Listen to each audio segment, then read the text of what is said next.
हर रोज़ की तरह बहू ने आज भी दूध ला कर दिया और ससुर जी ने दूध पीते हैं और दूध पीने के बाद वो सोचते हैं कि अब आराम करेंगे, लेकिन 10 मिनट तब गुजरते हैं और गुजरने के बाद उनके शरीर में सिरहन पैदा हो जाती है, उत्तेजना बढ़ने लगती है, शरीर में कुछ आज अजीब-अजीब सा लग रहा था। ऐसा लग रहा था जब वो 25-20 साल के थे, जवानी चढ़ती थी, उस समय जैसा लग रहा था आज उन्हें ऐसा महसूस हो रहा था, लेकिन वो कुछ कह नहीं पा रहे थे, कुछ कर नहीं पा रहे थे। तभी बहू आती है, बहू का नाम पूनम होता है और ससुर जो होते हैं ठाकुर मान सिंह होते हैं। अब ये ठाकुर मान सिंह जब अपनी बहू पूनम को देखते हैं, जो विधवा बहू थी, उसको देखते हैं तो उसको कौली भर लेते हैं और कौली भरने के बाद फिर वही नंगा नाच शुरू होता है दोनों का। और वही लगभग 8-9 साल से गुजरे हुए समय से मान सिंह आज पूरी अपनी ताकत झोंक देता है बहू के ऊपर। ये कौन था मान सिंह और ये कौन थी बहू पूनम और क्यों विधवा हुई थी, आज की कहानी इसी पर है और अभी कहानी बाकी है, विस्तार पूर्वक बताएंगे। वीडियो अच्छी लगे तो लाइक कर दिया करें और चैनल को सब्सक्राइब कर लें ताकि हमारा हौसला बढ़ता रहे। नमस्कार, प्रणाम, मैं अजय कोहली। आज की जो सच्ची घटना मैं आपको सुनाने जा रहा हूँ, ये घटना मध्य प्रदेश का एक ज़िला पड़ता है रतलाम, और रतलाम का एक कॉलोनी पड़ती है वहीं पास में जो आनंद नगर कॉलोनी होती है। इस कॉलोनी में ये रहते हैं ठाकुर मान सिंह और इनका अच्छा कारोबार चलता है। कारोबार में इनका क्या था कि ये ट्रांसपोर्टर थे और ट्रांसपोर्ट का इनका अच्छा मोटा कारोबार था। इनके पास कई एक ट्रक थे जो इनसे अच्छी अर्निंग होती थी। इनके परिवार में कुल 3 सदस्य होते हैं, ठाकुर मान सिंह और उनकी बेटी और इनका एक बेटा होता है केशव। ये 3 लोग होते हैं और 3 लोगों में ये इनकी जो पत्नी होती हैं, इनकी पत्नी की मौत हो जाती है 2001 में, ब्रेन हेमरेज हो जाता है उनको। तो वो उनकी मौत होने के बाद ठाकुर मान सिंह अपने आप को अकेला महसूस करते थे। जब तक बेटी रही तब तक खाना बनाने में कोई दिक्कत नहीं होती थी। अब बेटी भी विदा हो चुकी थी और बेटी अपने परिवार में जब पहुंचती है, बेटी की शादी होती है छिंदवाड़ा में, और छिंदवाड़ा में अपने परिवार के साथ, अपने पति के साथ खुशहाल ज़िंदगी जी रही थी। इधर बेटा केशव और ठाकुर मान सिंह दोनों ही रह जाते हैं। अब ये जो ठाकुर मान सिंह होते हैं अपने कई रिश्तेदारों से बोलते हैं कि हो सके कहीं से कोई अच्छी लड़की मिले, कोई अच्छा रिश्ता मिले तो शादी की बात करो और हम बेटे की शादी करेंगे। ये चर्चा चलती है। तभी एक दिन क्या होता है कि ये जो केशव होता है, ये केशव अपनी कंपनी में जो इन्होंने अपना ट्रांसपोर्ट खोल रखा था, उसमें एक लड़की होती है पूनम। अब इस पूनम से इनका केशव का अफेयर चलता है। अफेयर क्या, ये जो पूनम होती है ये वहाँ कैश काउंटर पर रहती है, कैशियर का काम करती है। जो भी पैसा आना है जाना है पूरा उसके पास लेखा जोखा, ये मेन काम ये पूनम संभालती है। और पूनम जो होती है देखने में बेहद खूबसूरत होती है, अच्छी लगती है, सुंदर होती है। अब ये जो केशव होता है इसका उस पर दिल आ जाता है और धीरे धीरे 1-2 महीने गुजरते हैं और गुजरने के बाद इन दोनों में आपस में बातें होने लगती हैं। और बातें होते होते ये केशव ये भूल जाता है कि हमारे यहाँ ये नौकरी कर रही है, लेकिन कहते हैं कि इस कभी भी और किसी से और कहीं भी हो सकता है। इन दोनों में प्यार हो जाता है और प्यार इतना बढ़ जाता है कि एक दूसरे की सांसें एक दूसरे के लिए लेने लगते हैं। ज़िंदगी को एक तय कर लेते हैं कि अब जिएंगे तो तुम्हारे लिए और मरेंगे तो तुम्हारे लिए। दोनों की जब ये बातें हो जाती हैं तो फिर एक दिन ये केशव ये जाता है घूमने के लिए। दोनों प्लान बनाते हैं तो बोलते हैं कि चलो कहीं घूम कर आते हैं। तो केशव अपनी पूनम से बोलता है कि चलो पचमढ़ी घूम कर आते हैं। तो ये पचमढ़ी के लिए निकलते हैं। शाम को प्लान बना और सुबह केशव अपनी गाड़ी से पूनम को साथ लेता है और पचमढ़ी जाता है चौरागढ़ और जटाशंकर और अन्य जहाँ पर्यटक स्थल होते हैं, दार्शनिक स्थल होते हैं, वहाँ पर जाते हैं और घूम घाम के उसके बाद अपने लौट कर शाम को जहाँ उन्होंने होटल में एक रूम लिया था होटल पर आ जाते हैं। और होटल पर आने के बाद वही मौज मस्ती खुशहाल ज़िंदगी अच्छा सब चल रहा था, कोई सिस्टम में कमी नहीं थी, पैसे की कोई दिक्कत नहीं थी। शाम को पूरी मौज मस्ती करते हैं और सुबह फिर वहाँ से निकलते हैं अपने शहर रतलाम के लिए। रतलाम जब आते हैं तो पूनम को उसके घर ड्रॉप कर देते हैं केशव, और उसके बाद जब अपने घर आते हैं तो घर आकर जब देखते हैं तो केशव के पिता ठाकुर मान सिंह आज कुछ क्रोध में हैं। अब ये बात देखते हैं तो केशव पिताजी से पूछने लगता है, पिताजी क्या बात है, आप आज नाराज़ से लग रहे हैं। तो जो के ठाकुर मान सिंह होते हैं उन्होंने सीधा सीधा बोल दिया कि ये पूनम कौन है, अगर तुमने पूनम के बारे में पहले बताया होता तो इतनी देर क्यों होती। अब जब केशव को पता चल जाता है कि पिताजी को पता चल गया है तो अब बता ही देते हैं सारी बात। अब ये सारी बात केशव अपने पिता ठाकुर मान सिंह को ये पूनम के बारे में पूरा विस्तार से बताता है। अब ये बताने के बाद ये ठाकुर मान सिंह होते हैं, ये बोलते हैं अगर तुमने पहले बताया होता तो अब तक हम तुम्हारी शादी भी करवा चुके होते और हमें खाना बनाने में या खाने में कोई दिक्कत नहीं होती। ये बात होती है तो केशव से बोलते हैं, पिताजी कि ऐसा करो, पूनम को बोलो, हम उसको देखने चलेंगे और शादी तय करते हैं, शादी की बात करते हैं। अब केशव फ़ोन करता है पूनम को और पूनम तैयार होती है उधर, और इधर ये अपनी गाड़ी निकालते हैं केशव और ठाकुर मान सिंह, बाप बेटे दोनों लोग पूनम के घर पहुंचते हैं। वहां जाकर देखते हैं तो बड़ी आव भगत होती है, क्योंकि ये बड़े ट्रांसपोर्टर थे, इनका अच्छा बिजनेस था और अच्छे लोगों में इनकी बैठ थी, अच्छे नाम से ये जाने जाते थे। अब यह वहाँ पर बड़ी सेवा होती है और सेवा होने के बाद पहली नज़र में ही कि केशव के पिता ठाकुर मान सिंह पूनम को पसंद कर लेते हैं और बोलते हैं कि आज से बेटी तुम हमारे घर की बहू बनोगी। ये बातें परिवार में चलती हैं तो वहाँ के रिश्तेदार, जो पूनम के पिता और भाई और जो अन्य लोग थे उनके रिश्तेदार, वो सभी लोग बड़ा खुश होते हैं और खुशी का माहौल था।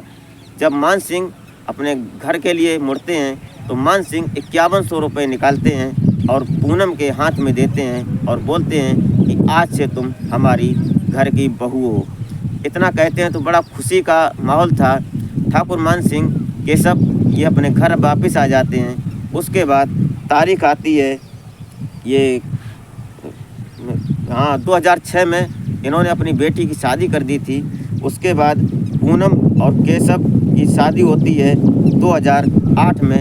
अब केशव पूनम की जब शादी 2008 में हो जाती है, उसके बाद पूरा बढ़िया चलने लगता है सब सिस्टम।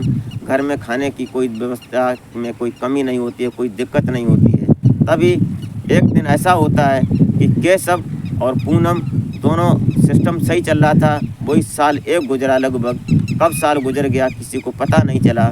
अब एक दिन केशव के पिता ठाकुर मान सिंह के फ़ोन पर फ़ोन आता है और अचानक बोला जाता है, सामने वाला बोलता है कि आपके बेटे का रतलाम शहर में ही, आपके इस शहर में एक्सीडेंट हो गया है और एक्सीडेंट ऐसा हुआ है कि जो आपका बेटा केशव है उसकी ऑन द स्पॉट मौत हो गई है।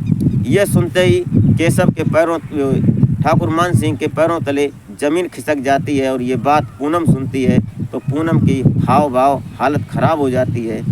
लेकिन दिखावा था कुछ और कुछ हकीकत थी। अब ये ठाकुर मान सिंह वास्तविक दुखी हो जाते हैं और जो पूनम होती है वो दिखावटी थोड़ी परेशान होती है। वो कहावत है कि आधी हकीकत और आधा फसाना, यहाँ पर दोनों बातें सटीक बैठ रही थीं। अब ये केशव के पिता मान सिंह आनन फानन में अपनी गाड़ी निकालते हैं और इधर से सीधा जाते हैं। वहाँ देखते हैं पूनम को साथ लेकर तो उसके बेटे की मौत हो चुकी थी। अब वहाँ से जो और रिश्तेदार पहुँचे थे उनको साथ में लेकर उस केशव का अंतिम संस्कार करते हैं। अब वहाँ से लुटे पिटे से घर आते हैं, क्योंकि आज घर का चिराग बुझ गया था। आज घर में जिस बाप के सामने एक बेटे की मौत हो जाए, उस बाप के सीने से पूछो कितना दर्द होता है। अब केशव के पिता मान सिंह लुटे पिटे से घर आए, रोते हैं, तड़पते हैं, लेकिन करें क्या, वक्त को जो मंजूर होता वही है। कुछ समय चलता है, समय जो गमगीन था, गम का समय था, वो धीरे धीरे निकल गया। उसके बाद शुरू होता है दूसरा खेल। ये जो लगभग साल भर नहीं गुजरी थी, अब ये जो पूनम होती है, पूनम की नज़र ठाकुर मान सिंह की संपत्ति पर पड़ती है। वो सोचती है कि इनके पास मोटी संपत्ति है और हो न हो हम अपने ससुर को अपने कब्जे में कर लें तो हम एकदम मोटे और अच्छा पैसा हो जाएगा हमारे पास और हम मोटा सिस्टम सोचती है। अब सोचने के बाद इसने एक प्लान बना डाला। इसने सोचा, एक दिन लगभग 6 महीने गुजरे थे, शाम का टाइम था। अब ये जो नहाने के लिए पूनम बाथरूम में घुसी थी और तौलिया जानकर नहीं लेकर गई और ठाकुर मान सिंह अपने कमरे में बैठे थे। अंदर से पूनम आवाज़ लगाती है बाथरूम से कि पिताजी हमारी तौलिया दे दो, हमारा तौलिया भूल गए हैं। अब जैसे ही मान सिंह तौलिया लेकर बहू के लिए जाते हैं बाथरूम में, तो बाथरूम का पूनम गेट खोलती है तो पूनम को देखकर ठाकुर मान सिंह की हवा खराब हो जाती है, उनके पूरे शरीर में सिरहन पैदा हो जाती है। दृश्य इतना भयावह था, इतना बड़ा विचित्र दृश्य था। अब दृश्य में क्या था कि पूनम पूरी निर्वस्त्र खड़ी थी और जवान थी, अभी विधवा ही तो हुई थी लेकिन जवान तो थी ही। अब उसको देखकर ठाकुर मान सिंह का दिमाग चकरा जाता है। अब चकराने के बाद पूनम धीरे से मुस्कुराती है और पिता के हाथ से तौलिया खींच लेती है और तौलिया अंदर करती है और गेट बंद करने के बाद अंदर से आती है। और आज ही उसने ये प्लान तैयार किया था और आज ही इस प्लान की शुरुआत कर दी उसने। और शुरुआत में ही स्टार्टिंग में पूनम पास हो जाती है और पास होने के बाद शाम को पूनम हर रोज़ की तरह ठाकुर मान सिंह दूध पीते थे 1 गिलास सोने के टाइम, तो आज भी वो दूध लेकर जाती है। लेकिन मान सिंह को क्या पता था कि ऐसा होगा हमारे साथ। उसने एक उसमें ऐसी शक्तिवर्धक जो उत्तेजना बढ़ाने वाली कोई दवाई उसमें दूध में मिलाई और दूध में मिलाने के बाद अपने पिता मान सिंह को देती है ससुर को। और ससुर ने जब दूध पिया वो, तो दूध पीने के बाद 10 मिनट ही गुजरे थे कि ठाकुर मान सिंह के शरीर में सिरहन पैदा हो जाती है और उत्तेजना बढ़ने लगती है और वो समझ नहीं पा रहे थे कि हम क्या करें। आज उनके शरीर में ऐसी हलचल हो रही थी जो कि 20-25 साल के युवा लड़के के अंदर होती है। आज उन्हें लगभग 8-9 साल अपनी पत्नी से जुदा हुए थे। आज उनके शरीर में इतनी आग लगी थी और जैसे ही 10 मिनट गुजरते हैं तो पूनम सामने होती है और सामने बोलती है कि पिताजी क्या बात है, क्या परेशानी हो रही है। इतना कहते ही ठाकुर मान सिंह पूनम को अपनी बाहों में जकड़ लेते हैं, कौली भर लेते हैं और पूनम भी भरपूर सहयोग देती है और अपने ससुर को जकड़ लेती है। फिर वही खेल शुरू होता है।